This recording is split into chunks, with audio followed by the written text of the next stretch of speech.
Hello. Hey, Josh, how are you? What's going on, man? Oh, awesome to see you again. Thanks very much for your time. Yeah, yeah. Thanks for having me. Like your Pleasure. shirt. Oh, look, now, last time we spoke was in June last year, but it seems so much longer ago than that.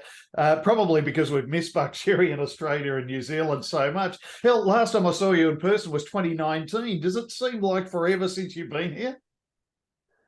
It does. It seems like a long time and so many reschedules, and we're really excited to finally be getting there. It's just 2 weeks out, and I'm here in Nashville right now. I just finished recording on the 10th record, and it's really good. And we're going to be dropping that next year, and all is good. Oh, absolutely. I think I actually squealed like a teenager when I saw a picture. I think it was on Twitter of you with Marty Friedrichsen working on number 10. I thought that's Yeah, brilliant. yeah, So is number 10 the yeah. working title, or do we have a title yet? No title yet. We'll see. We've been throwing around some stuff, but haven't agreed on anything yet. Brilliant stuff. And can you give us a little bit of a teaser? Is there a bit of a title to this? Is there a running theme? Maybe some COVID-esque angst starting to come through, or is it sort of a completely brand new work? We had a lot of that angst on the Hellbound record. For sure. It's just a new body of work. It's where we're at today, and the songs are really well written, and it's. I think people are going to really, really love it. I there is no overall theme. I wish I could tell you that, but no, you'll enjoy it. Indeed, like, as we always do. I mean, the fact is that really, when we think about the tremendous album in Hellbound, there we go. Still got the plastic on it. Yes, My apologies. Think about albums like that, but I can't help but reflect that when I'd listened to this, I thought, how the hell could you top it? But you did. And here it is. How yes, on earth do you yes. keep producing such brilliant music and topping what you do, improving upon? Yeah, I mean, I appreciate you saying that. That's really the goal. I mean, the formula for us is like to have no fillers, so having a great record from beginning to end, and that's what we want. We want to be able to have these unforgettable songs and melodies, and if they don't sound great, we just don't put them on records.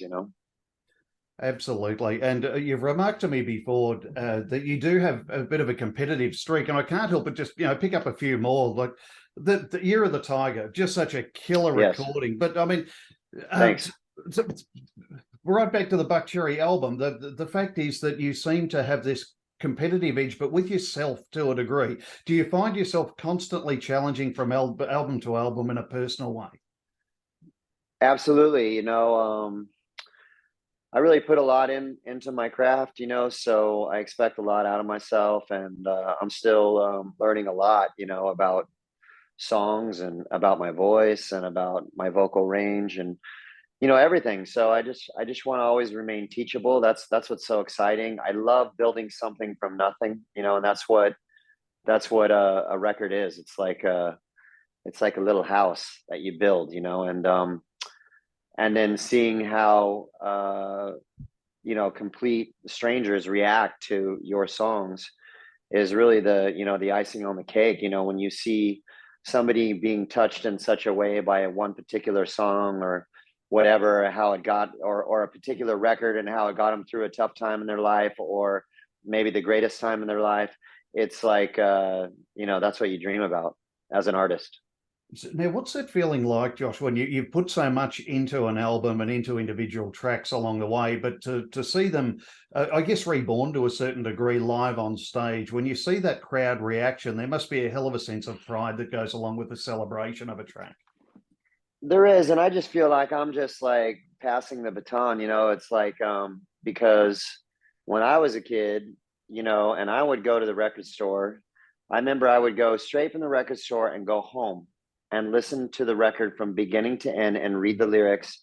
And those are the records that like really touched me. They got me through a lot of tough times in my childhood, and you know, that's what I wanted to do. I wanted to be a part of that whole thing, and so I just feel like I'm just a part of all that, and we're doing our part as far as making our mark, and I've always dreamed about having a huge catalog of music, and that's what's happening. Without a doubt. I mean, number 10, can you believe it? If you think right back to the start, as the sole remaining original member, I guess, of Buckcherry, did you think Yeah. it would go on this long? I knew in my heart of hearts that I would be the last man standing for sure. I'm a very driven individual. I'm very Mm.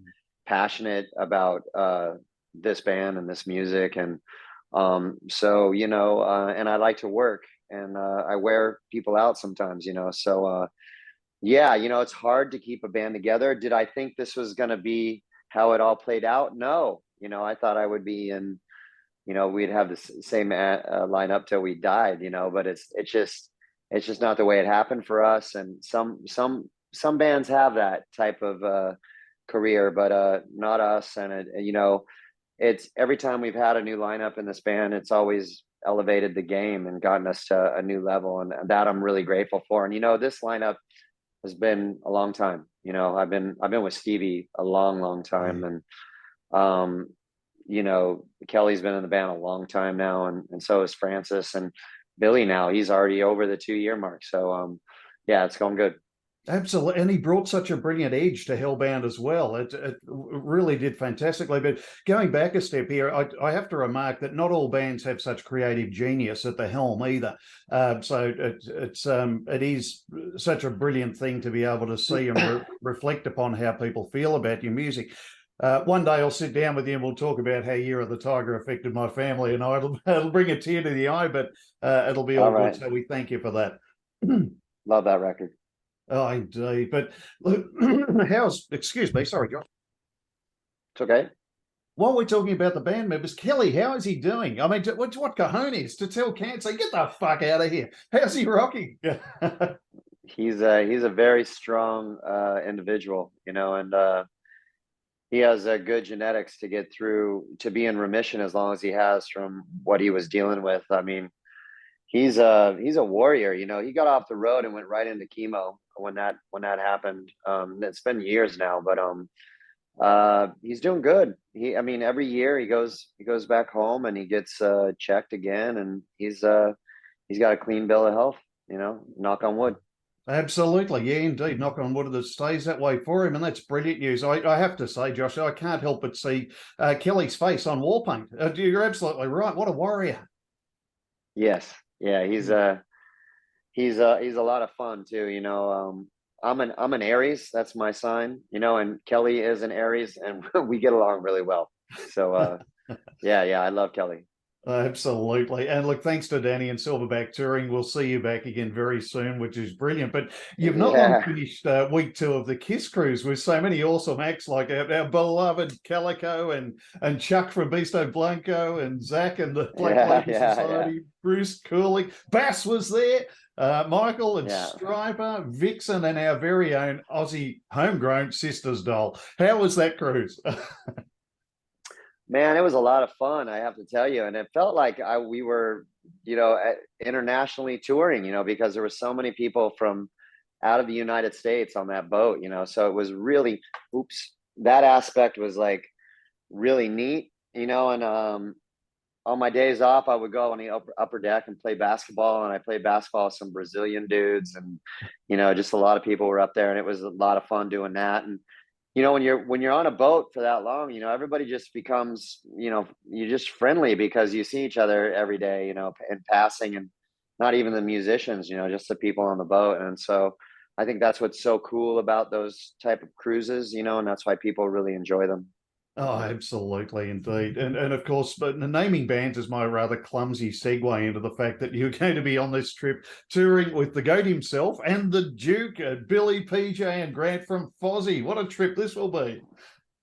Yeah, it's going to be great. Those guys are great. They bring a great live show, and we've been there with them before, so it's going to be fun, and we're looking forward to it.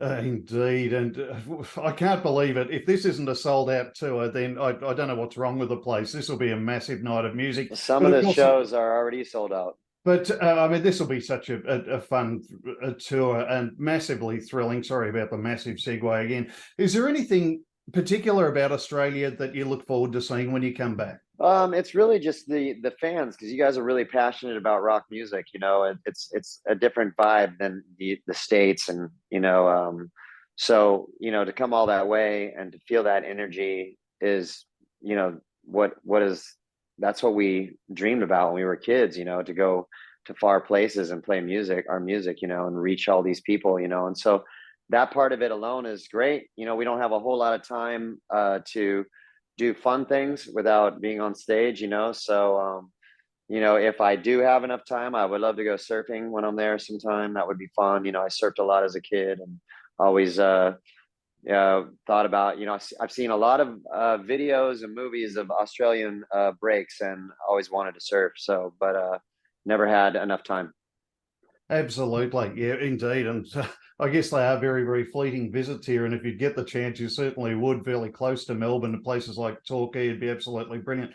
Pardon me. Yeah.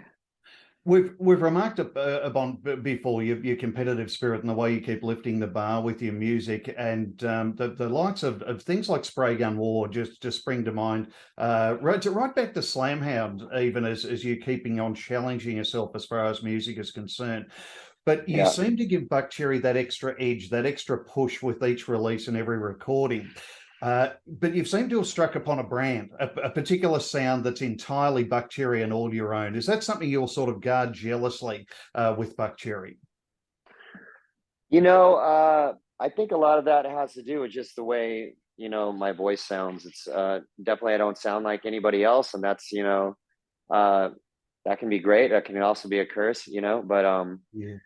when it's working, it's amazing, so I think that's what makes the Buckcherry sound unique. Honestly, that coupled with the fact that we like big melodies, we like big hooks, so maybe that's what makes it all come together. And I know that when you hear a Buckcherry song, it's Buckcherry, and that is something I'm super proud of. Like you said, we put a lot into our records, and we want them to be great. So it didn't always work out that way. We had to write a lot of bad songs to get to great ones. So I mean, it's been me writing and rewriting songs since I was 15 to get to this place where it becomes just a lot smoother. You just know so much more about songs, and when there's not a good one, and when to move on, and when to take somebody's advice, and when to make it better. And so that comes with uh, you know being a veteran in the game. So yeah, it's a good place to be in at this point. I'm really enjoying my career at this point. Absolutely. And I can only imagine Marty as you walk through the door going, yes, here we go again. It's just at that stage of maturity where everything just is just so Yeah, magical. yeah. He's really fun guy to work with, and we have a real special thing, and he touched on it with me on a personal level, and it was really nice to talk to him in that way, because it's something that we all kind of felt, but it was left kind of unsaid, and we had a real good heart to heart on how cool it is getting together and writing these songs. So it's cool. Magnificent stuff. Brilliant. So exciting to hear you talking about it now. We can't wait for the release of that. But in the meantime, the thought of you back again and playing the brilliant Hellbound with Stevie, Kelly, Francis, Billy, we cannot wait to see you here. Josh, thank you so much for your time today. Yeah, we're looking forward to it. Thank you. Great interview, and look forward to seeing you guys soon. Tremendous. We'll look forward to it. Thanks, Josh. Take care. Travel All right, safely. buddy. See you Be good. soon. All right, bye. Bye bye.